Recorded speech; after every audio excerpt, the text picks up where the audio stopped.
तो बता दें केजरीवाल जी, उनकी पत्नी भी वहां नौकरी करती हैं।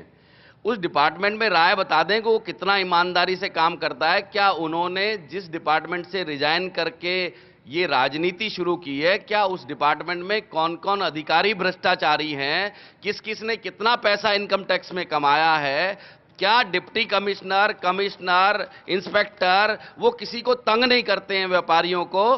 पहली शुरुआत तो अपने डिपार्टमेंट से करनी चाहिए कि कहां भ्रष्टाचार है, कहां किसके साथ भ्रष्टाचार कर रहे हैं वो। और क्यों नहीं उन्होंने उन्होंने खोला है खड़ा होकर कि भाई ये सबसे पहले जिस डिपार्टमेंट में मैं काम करता था, मैं जानता हूं ये भ्रष्टाचारी हैं, सबसे पहले इनके भ्रष्टाचार को पकड़ा जाए, मैं वहीं से शुरुआत करता हूं। ऐसे शोर करने से, और मैं मानता हूं कि मीडिया बहुत सपोर्ट कर रहा है और करना भी चाहिए। अगर कोई इशू बहुत अच्छा इशू है, और मैं इसमें कोई दो राय नहीं है कि आज देश में जिस तरह से ब्यूरोक्रेसी में ने इस पूरे के पूरे सिस्टम को खराब कर दिया है, और ये नाम सिर्फ नेताओं पर आता है। और जो सिस्टम खराब हुआ है, इसमें जो आवाज उठाई इन्होंने, बहुत अच्छी आवाज थी, लेकिन वो आवाज सत्ता के लालच में एक दूसरा मोड़ ले गई, जो इस देश में कभी भी अपने से शुरुआत करनी पड़ेगी, तब जाके दूसरों पर उसकी उंगली उठानी पड़ेगी। जो भ्रष्टाचारी थे, चाहे वो कांग्रेस के थे, चाहे वो दूसरी पार्टियों के थे, जो केंद्र सरकार में सीबीआई ने पकड़े, उनको जेल हुई। बार बार कहने से इनके कोई भ्रष्टाचारी नहीं बन जाएगा। ये भ्रष्टाचार पहले अपने अंदर देखें कि कहां कहां भ्रष्टाचार। क्या किरण बेदी ने एक बिजनेस क्लास की टिकट लेके और इकोनॉमी क्लास में जाती हैं वो, और उनसे पैसा लिया, चाहे वो एनजीओ में डाला, अपने उससे ट्रैवल एजेंट से टिकटें बनाती थी, अपनी ही कंपनी थी, अपने ही बिलिंग थे, क्या वो भ्रष्टाचार का अर्थ नहीं है? दिल्ली पुलिस में वो इतने दिनों तक एक बहुत बड़ी अधिकारी रही, क्या दिल्ली पुलिस में उन्होंने भ्रष्टाचार कम कर दिया? आम आदमी से पूछना चाहेंगे कि कब कब कितने कितने लोग उन्होंने भ्रष्टाचार में सस्पेंड किए थे अपने राज्य में। ये इस तरह से यहां लोगों को मीडिया का मिसयूज करके ये फायदा उठाकर लोगों को गुमराह ना करें, इसका जवाब भी देना पड़ेगा। और आज राज्यसभा का इंतजार कर रहे हैं बहुत सारे लोग, क्योंकि वो देख रहे हैं कि हमें कहां खड़ा होना है। हमें राज्यसभा पहुंचना है तो हमें भारतीय जनता पार्टी के पाले में खड़ा होना है। कुछ लोग, अन्ना जी ने कह दिया कि तुम अपनी किस्मत आजमाओ, तुम मानते नहीं हो। पैसे का जो पैसा इकट्ठा हुआ उस आंदोलन से, उसका पूरा का पूरा हिसाब आज तक नहीं दिया। ये ईमानदारी की बात कर रहे हैं? आज इन्हीं के साथ लोग रहने वाले लोग आज इन पर उंगली उठा रहे हैं, ये ईमानदारी की बात कर रहे हैं। मैं दोबारा आपके पास लौटता हूं जी, जवाब लूंगा, मैं उससे मैं जवाब लूंगा जी। देखिए ऐसा है, मैं पीछे की बात करता हूं, पिछले चुनाव की। पिछले चुनाव में कांग्रेस ने एक नारा दिया था कि कांग्रेस का हाथ जनता के साथ। जनता के लोगों ने भी उसका जवाब दिया वापस और कांग्रेस को जिताया। लेकिन कांग्रेस का हाथ जनता के साथ तो रहा। जितने सरकारी कर्मचारी थे उनकी इन्होंने डीए टीए सब बढ़ा दिया कि हर एक को 15-15, 20-20, 50-50 हजार रुपया मिला, उनकी तनख्वाहें भी बढ़ी और लोग बहुत खुश हुए। उन्होंने रिटर्न गिफ्ट में इनको सरकार दे दी।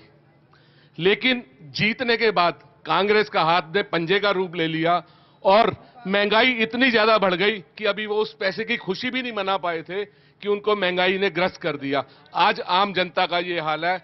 अगर वो महीने में अगर कुछ करता है तो 2,000 रुपए उसके घर का खर्चा है, बाकी बिजली का बिल, पानी का बिल, पेट्रोल, इन चीजों में दे देता है, उसके पल्ले कुछ नहीं पड़ता, वो सिर्फ इसी चीज में उलझा हुआ है। चलिए मैं एक बार आप लोगों के पास आता हूं, लेकिन वो जो 20 सीटों की बात कर रहा था वो एक बार दिखा देता हूं। एक बार रुक जाइए।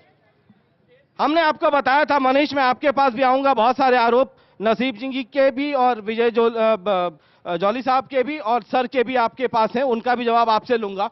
लेकिन हमने ये बताया था कि दिल्ली में 20 ऐसी सीटें हैं जहां पर हमारे सर्वे में जीत और हार का फासला 2000 से कम है।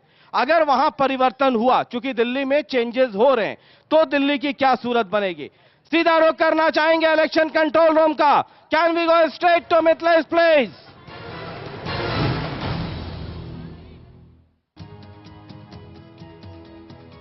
जी बहुत बहुत शुक्रिया। इलेक्शन रूम में एक बार फिर से आप सभी का बहुत बहुत स्वागत है।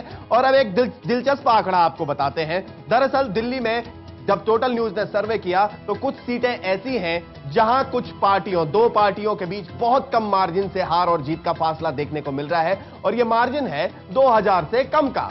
तो ये जो मार्जिन है ये हम आपको दिखा रहे हैं। कुल मिलाकर साल 2008 था, वहां पे भी ये कहानी कुछ बड़ी दिलचस्प थी। कुल मिलाकर 10 सीटें ऐसी थी जहां दो पार्टियों, दो कैंडिडेट के बीच हार और जीतने और हारने वाले कैंडिडेट के बीच हार और जीत का मार्जिन था। कुल मिलाकर 10 सीटें ऐसी थी 2008 में। लेकिन टोटल न्यूज का सर्वे यह कहता है कि अगर अभी विधानसभा चुनाव हो दिल्ली में तो ये सीटें बढ़कर 20 हो जाती हैं। तो कुल मिलाकर 20 सीटें ऐसी हैं जहां हार और जीत के मार्जिन में बहुत कम फासला है, यानी जनता की पसंद और नापसंद का जो फासला है वो बहुत कम है। पलड़ा दोनों तरफ जाता हुआ दिख रहा है। अगला आंकड़ा है 20,000 से ज्यादा अंतर से जीत हासिल करने का मार्जिन, यानी जबरदस्त तरीके से बम्पर सीटें कुछ ऐसी हैं जहां पे जीत हासिल कर सकती है पार्टियां। और 2008 में ऐसी सीटें थी कुल मिलाकर जब हार और जीत के बीच फासला 20,000 से ज्यादा का था। 20,000 से ज्यादा वोटों से विनिंग कैंडिडेट जीता था और 2008 में ये थी 8 सीटें। लेकिन हमारा सर्वे ये कहता है कि अगर दिल्ली में अभी विधानसभा चुनाव होते हैं तो केवल 3 सीटें ऐसी हैं जहां पे हार और जीत का जो मार्जिन है, यानी जीतने वाला कैंडिडेट जो है वो 20,000 वोटों से ज्यादा वोटों को लेकर जीतेगा। यानी कुल मिलाकर 3 सीटें टोटल न्यूज के सर्वे के मुताबिक निकलकर सामने आ रही हैं। आगे भी आपको कुछ दिलचस्प आंकड़े बताते रहेंगे, लेकिन सबसे पहले वापस चलते हैं मेगा शो। अरे नहीं मिथिलेश, मैं दोबारा आपके पास आना चाह रहा हूं। ये जो 20 सीटों का खेल है जरा आप गौर से देखिएगा। इन 20 सीटों पे अगर नंबर 2 नंबर 1 हो जाए या नंबर 3 नंबर 2 या नंबर 1 पे हो जाए तब तस्वीर क्या बनती है। जो बीजेपी को बढ़त है क्या वो बढ़त बनी रहेगी या उस आंकड़े में परिवर्तन आएगा। यह अनुमान किया जा रहा है कि 5 से 10%, 5 to 10% वोट जो है वो शिफ्ट होंगे अभी इधर उधर। अगर ये 5% ऊपर या नीचे, 10% ऊपर या नीचे हो तो तस्वीर क्या बनेगी। Mithilesh, again over to you.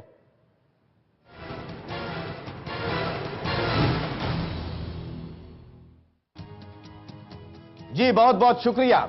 Election room में एक बार फिर से आप सभी का स्वागत है और अब बात करते हैं कुछ दिलचस्प आंकड़ों की।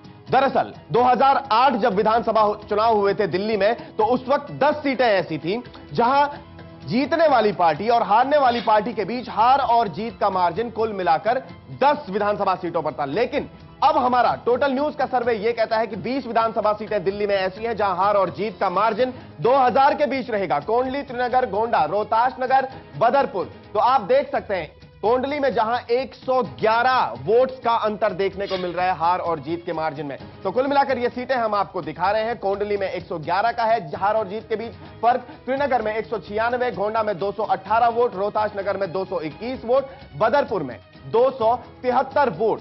ये हार और जीत का मार्जिन है इन 5 विधानसभा सीटों में। इसके अलावा आगे बढ़ते हैं, आगे और भी आपको विधानसभा सीटें दिखाते हैं। ये जो 5 सीटें हैं इन 5 सीटों में कुल मिलाकर बहुत बड़ा फेरबदल हो सकता है। इसके अलावा बल्ली मारान में 380 है वोटों के बीच का फर्क, राजेंद्र नगर में 380, साथ ही साथ त्रिलोकपुरी में 570 वोट, गोकुलपुरी में 848 वोट और सीमापुरी में 1182 वोटों का अंतर दिख रहा है हारने और जीतने वाली पार्टी के बीच। यानी आने वाले विधानसभा चुनाव में बहुत बड़े बदलाव देखने को मिल सकते हैं अगर कुछ फेरबदल होता है तो। आगे बढ़ते हैं, ये कुल मिलाकर 10 विधानसभा सीटें हमने आपको दिखा दी हैं और इसके अलावा नजफगढ़ में 1185 वोट का अंतर दिख रहा है आम आदमी पार्टी भारतीय जनता पार्टी के बीच। मुस्तफाबाद में 1194 वोट का अंतर दिख रहा है।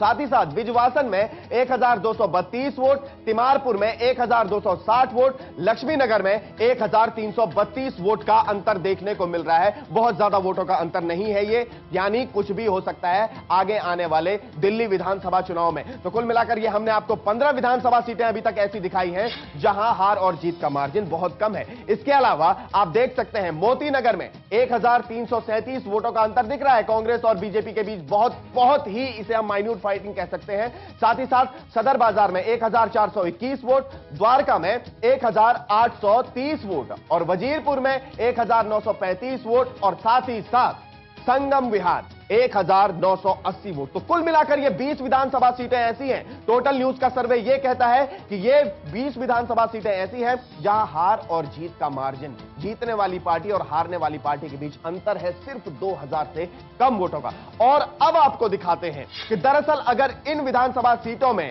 5% का भी फेरबदल होता है तो किस पार्टी को कहां से कितनी सीटें मिल रही है। कांग्रेस को मिल रही हैं 20 से 23 सीटें कांग्रेस को मिलती दिख रही हैं इन 20 विधानसभा सीटों पर, जिनमें हार और जीत का मार्जिन केवल 2000 वोटों से कम है।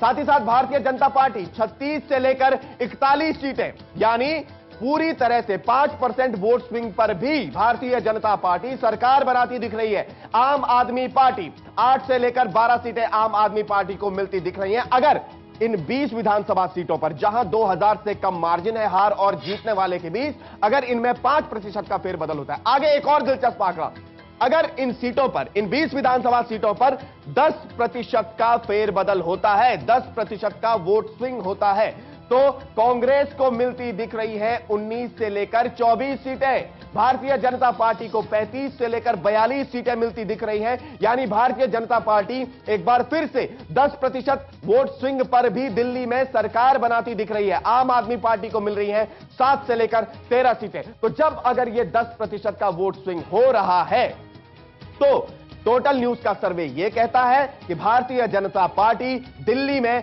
सरकार बनाती दिख रही है। तो कुल मिलाकर ये थे कुछ दिलचस्प आंकड़े जो कि हमने आपको बताए हैं। आगे भी कुछ और दिलचस्प आंकड़े आप तक पहुंचाते रहेंगे। वापस चलते हैं मेगा शो। चलिए, बहुत बहुत शुक्रिया मिथिलेश, आपका बहुत बहुत शुक्रिया। और अगली बार जब आएंगे अगले घंटे में हम आपको दिखाएंगे इस 20 सीटें हैं उनमें हमने कुछ सीटों पर रीसर्वे करवाया है और वो रीसर्वे पिछले 3-4 दिनों में करवाया है। उसके नतीजे क्या आते हैं, जौहली साहब अभी दिल थाम के रखिएगा। नसीब सिंह जी ने बहुत सारे सवाल उठाए और सर का भी कुछ सवाल था, जरा उस पर जवाब दीजिए। विजय जौहली जी तो सवाल उठा ही रहे। देखिए, नसीब सिंह जी ने सवाल उठाया और मुझे थोड़ा सा अफसोस हुआ कि नसीब सिंह जी को ये सूचना नहीं है शायद कि इनकम टैक्स डिपार्टमेंट उनके मनमोहन सिंह जी के अंडर में ही आता है। तो अगर इनकम टैक्स डिपार्टमेंट में करप्शन है तो उसके लिए मनमोहन सिंह जिम्मेदार है या अरविंद केजरीवाल जिम्मेदार है? नहीं नहीं, उन्होंने ये नहीं पूछा। उन्होंने ये कहा कि करप्शन के सफाया की बात की है आपने, तो उसकी सफाई का अभियान अपने घर से ही क्यों नहीं? आपने इनकम टैक्स के करप्ट ऑफिसर का नाम पहले क्यों नहीं बताया? ठीक है, देखिए कांग्रेस की बात जो है ना मैं सबसे ज्यादा समझता हूं। तो ये भी पूछ लीजिए जरा कि ये देश हमारा घर है कि नहीं है, ये दिल्ली हमारा घर है कि नहीं है। हम तो अपना घर अपनी दिल्ली को मानते हैं, अपने देश को मानते हैं, उसको साफ करेंगे। इनकम टैक्स डिपार्टमेंट उसका एक कोना है, मनमोहन सिंह जी उसके लिए जिम्मेदार हैं, वहां क्यों नहीं साफ करते? पहली, हाँ बता रहे हैं, सुन लीजिए, उसका भी जवाब सुन लीजिए। दूसरी बात फंडिंग की, हमारे आंदोलन का, हमारी पार्टी का आप 1 रुपए का चंदा दे दीजिए, अगले दिन आपका नाम वेबसाइट पे दिखने लगेगा। लेकिन क्या नसीब सिंह जी अपने और अपनी पार्टी के बारे में दावा करते हैं? विजय जौहली जी अपने पार्टी, इनका 83% चंदा तो नसीब सिंह जी की पार्टी का और 75% चंदा विजय जौहली जी की पार्टी का अननोन सोर्सेज से आता हुआ लिखा जाता है। वो अननोन सोर्सेज आतंकवादी हैं, क्रोनी कैपिटलिस्ट हैं, वेदांता वाले लंदन में बैठे हुए बिजनेसमैन है। कौन है भैया, बता दो जरा। हम कैसे मान लें कि आपकी पार्टी आतंकवादियों से फंड नहीं ले रही? जरा ये भी बता दो। 75% और 83% के बारे में इन दोनों पार्टियों का क्या जवाब है? किससे वो पैसा आ रहा है? कैसे ये लोग मान लें, कैसे हम मान लें कि ये लोग आतंकवादियों से पैसा लेके देश की सुरक्षा और कोयला की फाइलें गायब नहीं करवा रहे, जिन सोर्सेज से ये 83% और 75% पैसा ले रहे हैं? मैं तो इस आपस की जो बहस है उससे अपने आप को अलग ही रख लूं तो ज्यादा ठीक रहेगा, क्योंकि सबसे बड़ी बात है कि सुनिए, नहीं सुनिए, आम आदमी पार्टी जो है, अन्ना हजारे साहब, इनके आज भी मेरे ख्याल से सरप्रस्तों में सबसे बड़े गिने जाते हैं। बिल्कुल, तो अन्ना हजारे साहब के गांव का सरपंच मेरी ही नेशनलिस्ट कांग्रेस पार्टी का सदस्य है, चुना हुआ, रालेगांव सिद्दी का। तो इस बात को रहने दीजिए, मैं इस बहस में नहीं पढ़ता कौन ईमानदार कौन बेईमान, ये तो किताब है, आप पढ़ते रहिएगा। एक बात मुझे आपसे और आपके चैनल से कहना है, मैंने अभी यादव जी के बारे में भी सुना और काफी दिनों से मैं उनका फैन भी रहा हूं सेफोलॉजिस्ट के नाते, और भी मैंने चैनल्स देखे हैं और भी मैंने सर्वे देखे हैं। पर माय फ्रेंड 5% और 10% का वेरिएशन शायद कोई भी चैनल